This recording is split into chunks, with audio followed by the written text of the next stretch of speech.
इतना दुख है, इतना कष्ट क्यों सहते हैं? क्या बिना दुखों और कष्टों को सहे हम अपने मुक्ति के मार्ग को प्रशस्त नहीं कर सकते?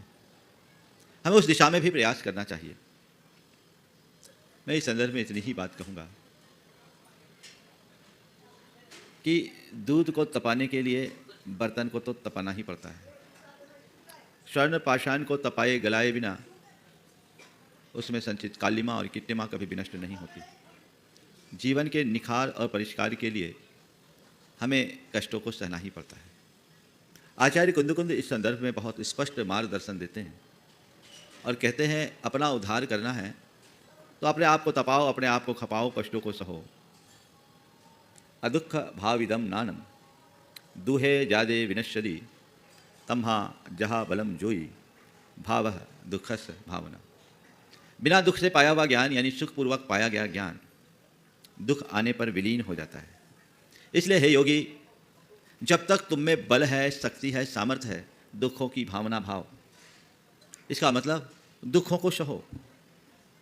तुम जितना सहोगे उतना समर्थ बनोगे। और आज की चार बातें: दुख सहना, भोगना, देना, दूर करना।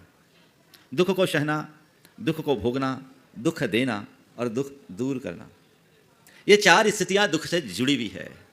ज़्यादातर लोग दुख भोगते हैं कि नहीं? महाराज भोगते क्या, भोग ही रहे हैं।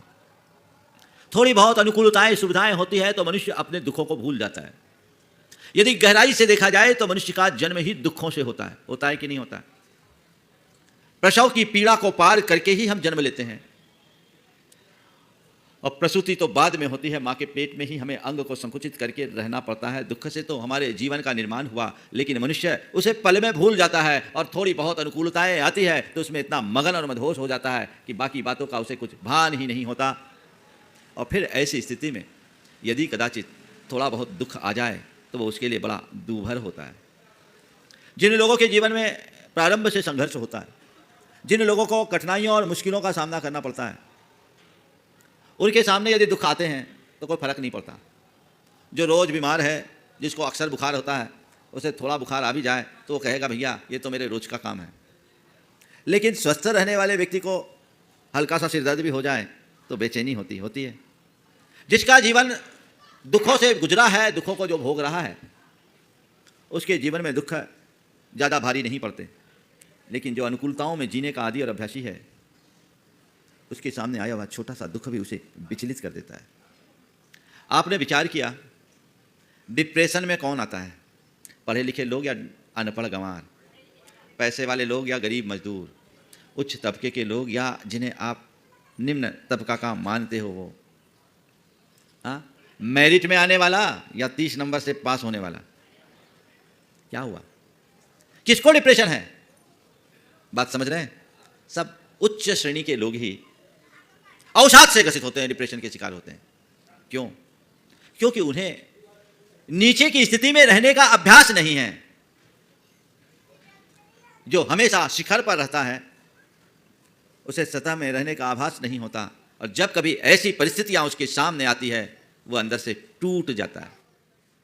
संत कहते हैं, थोड़ा गहराई से समझो और जीवन को सही दिशा में आगे बढ़ाने का प्रयत्न करो। आचार्य कुंद कहते हैं, समय पर किसी का जोर नहीं चलता, कब किसके साथ कैसे संयोग बन जाए कहा नहीं जाता। इसलिए क्या करो?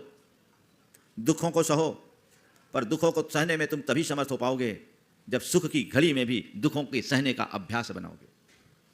सुख की घड़ी में भी दुखों को सहने का अभ्यास बनाओ। तपस्या करो। क्यों करो? इसलिए करो कि कभी कोई समस्या आ जाए तो मैं विचलित ना हूं। पर इसे सहो। क्यों सहो? अचानक परिस्थिति बिगड़ जाए तो मैं कमजोर न पड़ूं।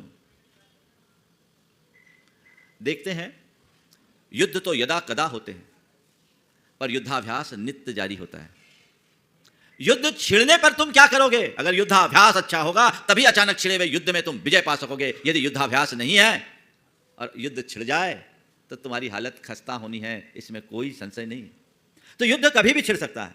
अतः अपना युद्धाभ्यास बना के रखो, उसमें किसी प्रकार की शिथिलता नहीं रखो। क्या पता कब कौन से कर्म का उदय आ जाए, क्या पता कब कौन सा संयोग बन जाए, कब कैसी परिस्थिति निर्मित हो जाए। तो उसके लिए तुम्हें चाहिए कि तुम अपने आप को मानसिक रूप से पूरी तरह तैयार रखो कि कुछ भी हो हम तैयार हैं।